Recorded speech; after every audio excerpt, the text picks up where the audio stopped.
하나님께 항복하라. 악한 자를 대적하라. 그러면 그가 너희에게서 도망갈 것이다. 야고보 4:7 눈에 보이지 않는 싸움을 하고 있는 것 같은 느낌을 받아본 적이 있는가? 기도와 금식, 믿음을 지키기 위한 노력으로 하나님을 찾고 있음에도 불구하고 마치 숨겨진 어떤 힘이 당신을 무너뜨리고 고통을 주며 하나님의 길에서 벗어나게 하려는 것 같은가? 이 싸움은 실제로 존재한다.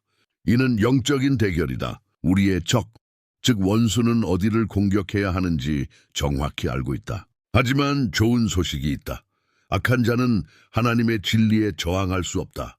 그렇다. 원수가 진정으로 두려워하는 성경 구절들이 있다.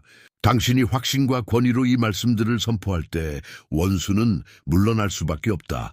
역사상 가장 위대한 설교자 중 한 명인 빌리 그레이엄은 이렇게 말했다. 하나님의 진리는 어둠에 맞서는 우리의 최고 무기이다.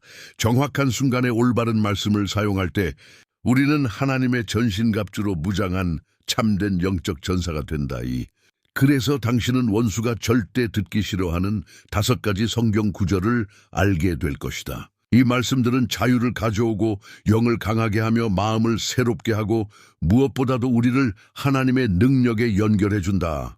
이것은 마법의 주문이 아니다. 믿고 실천할 때 악한 자의 어떤 계획도 무너뜨릴 수 있는 영감받은 말씀들이다. 전 세계의 그리스도인들은 이 말씀들을 사용하여 유혹을 이기고 고난을 극복하며 파괴적인 생각을 물리쳤다. 이제 당신도 이 말씀들을 배울 수 있다. 여기에서 우리는 어둠을 뒤흔드는 이 말씀들을 탐구할 것이다. 각 구절의 맥락, 기도에서 어떻게 적용할지, 그리고 일상에서 그 진리를 어떻게 살아낼지를 이해할 것이다. 중요한 것은 단순히 듣는 것에 그치지 않고 이 메시지가 진정한 변화를 일으키도록 허용하는 것이다. 예수님께서 광야에서 유혹을 받으셨을 때 악한 자와 논쟁하거나 소리를 지르거나 인간적인 논리를 사용하지 않으셨다. 그저 기록되었으되 라고 선언하셨다. 우리도 그렇게 할 것이다. 믿음과 용기로 하나님의 진리를 선포할 것이다. 두려움, 불안, 영적 억압을 극복하고 그리스도 안에서 강해지고 싶다면 이 글은 당신을 위한 것이다. 지금 당신의 상황이 어떠하든 하나님은 당신이 저항하고 승리할 수 있는 영적 무기를 주시길 원하신다. 이 메시지가 당신의 마음을 움직이고 영을 뜨겁게 하고 있다면 지금 결정을 내리라. 이 믿음의 채널 해당되는 경우에 가입하여 매일 당신을 세우고 강하게 하며 주님께 더 가까이 다가가게 하는 메시지를 받아라. 이 믿음의 공동체에 함께하라. 하나님은 지금 당신에게 말씀하고 계신다. 이 초대를 무시하지 마라. 깊이 숨을 들이쉬고 원수가 두려워하는 5가지 강력한 성경 구절을 알아볼 준비를 하라. 이 말씀들은 오늘 당신의 영적 삶을 혁신할 수 있다. 사랑하는 자들아, 너희가 하나님께 속하였고 이미 거짓 선지자들을 이기었나니 이는 너희 안에 계신 이가 세상에 있는 자보다 크심이라. 요한일서 4:4. 이 구절은 짧지만 엄청난 힘을 지니고 있다. 언뜻 보기에 단순한 위로의 말처럼 보일 수 있지만 곰곰이 생각해보면 두려움, 악한 자, 그리고 이 세상의 모든 어둠에 맞서는 영적 무기임을 알 수 있다. 요한은 박해와 혼란스러운 가르침 속에 있던 그리스도인들에게 사랑하는 자들이라 부르며 애정과 권위로 말했다. 너희는 하나님께 속하였다. 그리고 이미 승리하였다. 요한은 승리할 것이다라는 미래형이 아니라 이미 승리하였다라는 현재형을 사용했다. 왜일까? 우리 안에 거하시는 하나님의 영은 어떤 악한 세력, 권세 또는 원수의 계략보다 크시기 때문이다. 이 진리는 모든 것을 바꾼다. 우리는 종종 주변 세상, 광대하고 잔인하며 부정한 세상을 보며 우리가 싸움에서 지고 있다고 느낀다. 악한 자는 우리가 그렇게 느끼길 원하며 우리 안에 계신 분을 잊게 하려 한다. 하지만 이 구절은 우리에게 상기시킨다. 성령께서 당신 안에 계시다. 평온한 날에도 폭풍우 속에서도. 그리고 그분은 결코 실패하지 않으신다. 원수는 이 진리를 두려워한다. 왜냐하면 당신이 이 진리를 진정으로 받아들이고 마음에 새길 때 당신은 권위로 일어선다. 그리고 자신이 누구 안에 거하는지 아는 사람은 악한 자에게 타격을 입을 수 없다. 실제 적용 방법은 대학에서 성경과 반대되는 사상, 조롱, 믿음을 침묵시키려는 미묘한 압박 속에 있는 젊은 그리스도인을 상상해보라. 어떤 순간에는 고립되고 연약하다고 느낀다. 하지만 기도 중에 어린 시절 들었던 구절을 떠올린다. 내 안에 계신 이가 더 크시다. 그녀는 소리 지르거나 누구와 대립하지 않고 마음속에서 무언가가 강해진다. 수업 사이에 이 구절을 조용히 되뇌며 용기가 솟는다. 그녀는 혼자가 아니다. 성령께서 그녀와 함께 계시며 어떤 조롱이나 체계보다 크시다. 또 다른 예, 한 남자가 음란물 중독과 싸운다. 멈추려 노력하고 울며 하나님께 약속하지만 반복해서 넘어진다. 죄책감 속에서 그는 절대 이겨낼 수 없다고 생각한다. 그러다 성경을 펴고 내 안에 계신 이가 더 크시다를 읽는다. 그는 다시 읽고 또 읽으며 깨닫는다. 승리는 자신의 힘이 아니라 안에 계신 분에게서 온다. 그는 접근 방식을 바꾸고 하나님을 의지하며 기도한다. 유혹이 올 때마다 큰 소리로 선언한다. 내 안에 계신 이가 더 크시다. 나는 하나님께 속했다. 이건 더 이상 나를 지배하지 않아. 조금씩 그는 승리하기 시작한다. 넘어지고 다시 시작하더라도 그는 성령의 능력을 경험한다. 이 구절은 어두운 날에 주는 하나님의 알림과 같다. 계속하라. 내가 너 안에 있으며 나는 더 크다. 두려움, 억압, 혼란, 유혹을 마주한다면 당신은 혼자가 아님을 기억하라. 당신 안에 계신 영은 모든 것보다 크다. 믿음으로 이를 선포하라. 그러면 영적 세계가 움직일 것이다. 악한 자가 당신이 잡고 무가치하며 실패자라고 속삭이게 두지 마라. 확신을 가지고 말하라. 나는 하나님의 것이며 내 안에 계신 이가 더 크시다. 이 진리가 좋은 날, 특히 어려운 날에 당신의 요새가 될 것이다. 너를 치려고 만들어진 어떤 무기도 성공하지 못할 것이며 너를 대적하여 재판에서 일어나는 모든 혀를 네가 정죄하리라. 이는 여호와의 종들의 기업이요 그들의 의는 내게서 나는 것이라. 여호와께서 말씀하셨느니라. 이사야 54:1-7-2 구절은 하나님의 권위로 봉인된 약속과 같다. 마치 하나님이 전쟁터에 들어서서 선언하시는 것 같다. 악한 자에게서 오는 어떤 것도 너를 대적하여 성공하지 못할 것이다. 이는 조건, 만약 네가 순종한다면 이 아니라 승리의 보증이다. 하나님은 원수가 시도하지 않을 것이라고 말하지 않으신다. 오히려 무기가 만들어질 것이라고 경고하신다. 악한 자는 계획하고 행동하며 공격한다. 하지만 승리하지 못할 것이다. 원수는 이 구절을 두려워한다. 왜냐하면 이 말씀은 그의 가장 큰 무기인 두려움을 제거하기 때문이다. 그는 우리가 공격, 손실, 실패에 겁먹고 살기를 원한다. 하지만 어떤 무기도 성공하지 못한다는 것을 믿을 때 당신은 불안이 아니라 확신으로 산다. 이 확신은 당신의 힘이 아니라 하나님의 보호에서 온다. 이사야가 말한 무기는 맞춤형 공격이다. 악한 자는 우리의 약점, 상처, 취약점을 연구하여 정밀한 무기를 만든다. 하지만 하나님은 선언하신다. 그가 무엇을 하든 실패할 것이다. 실제의 가정의 가장이 결혼 위기, 실직 빚에 직면한다. 네오는 실패자다. 내 가정은 무너질 것이다. 라는 생각이 화살처럼 그를 공격한다.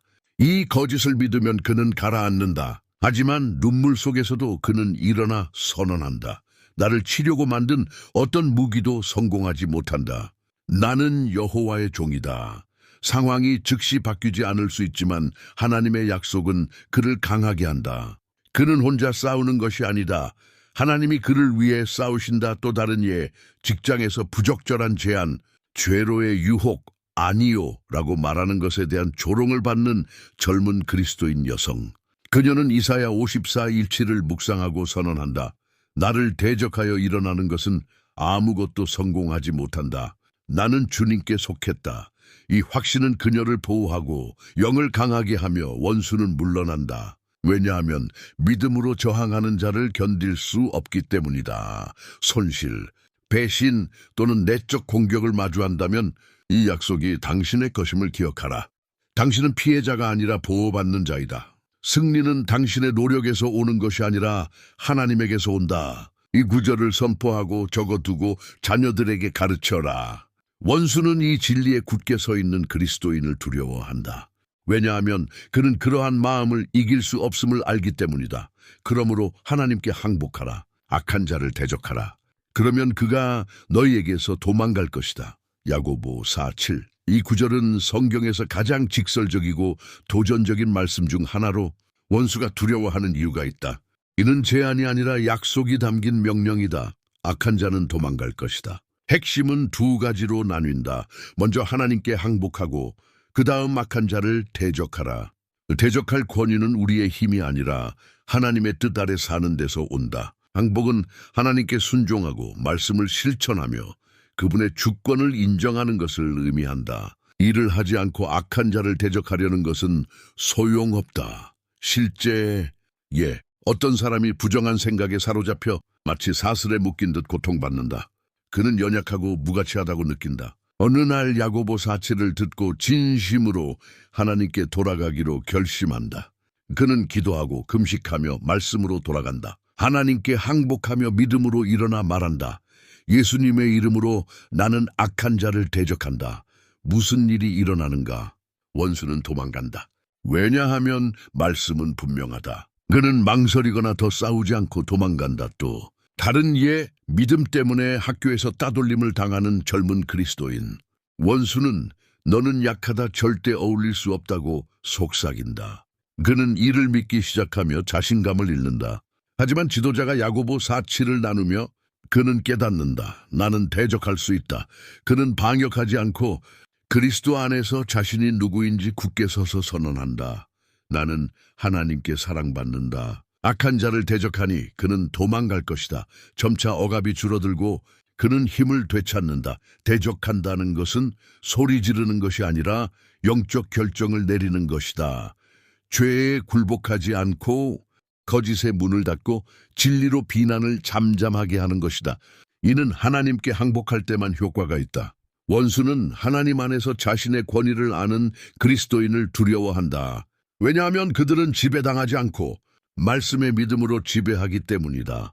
여호와는 나의 목자시니 내게 부족함이 없으리라. 시편 23:1. 가장 잘 알려진 이 구절은 또한 가장 강력한 말씀 중 하나이다.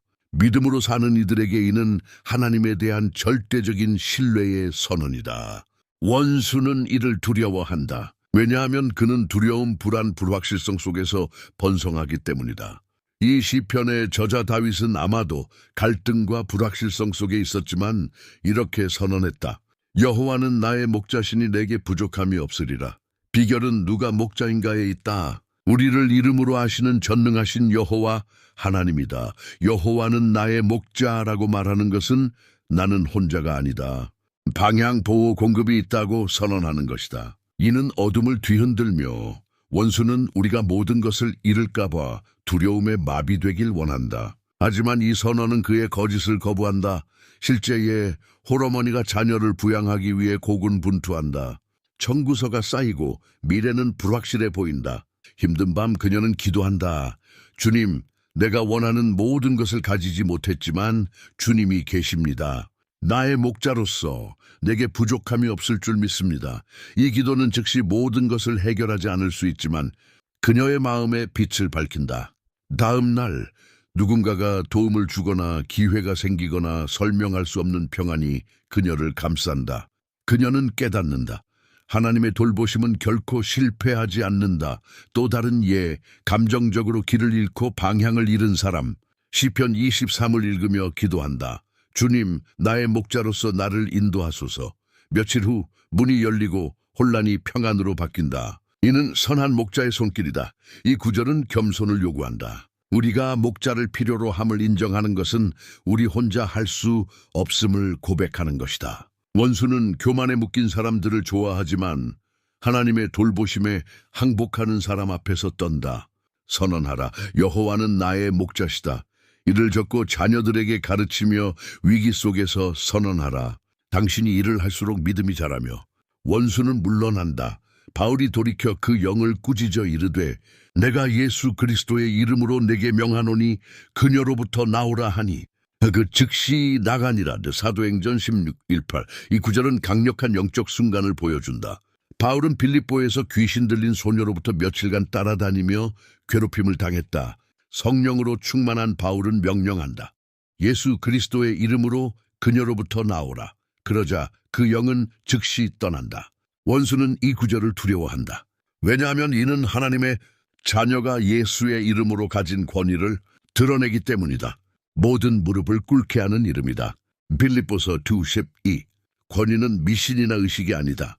이는 성령으로 충만하고 예수의 이름의 능력을 믿는 자의 확신이다.